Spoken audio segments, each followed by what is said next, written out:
Well, he's going to go back to court.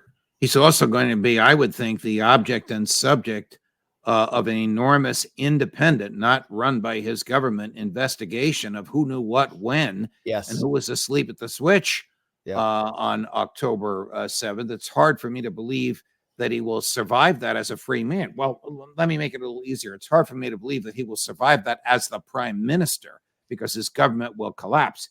His government will collapse either, I think, because the people will learn that he was asleep at the switch, imbued by arrogance, or Ben-Gvir and the other fanatics will leave the government and he won't have a majority and he'll have to face the electorate, which would never send him back. I don't even know if Likud will keep him as their leader.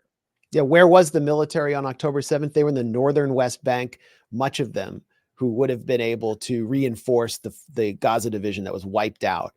They were in the northern West Bank around Nablus, where there had been riots, settler pogroms in this Palestinian town, Huara, Palestinian armed resistance. The Palestinian Authority had lost control there. The army was all there. That's Netanyahu. That's the constituency of Netanyahu's coalition partners who are provoking and inflaming that kind of violence. And Netanyahu is going to be held responsible for that on the day after, whenever this war ends. Can the Biden administration exert enough pressure on Netanyahu to get him to stop the ethnic cleansing once the ceasefire is over on Friday?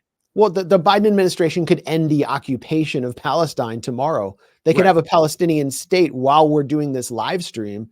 All they have to do is say no more spare parts for your F-16s, no more F-35s, and it's over, because Israel its occupation depends entirely on its direct line to Washington.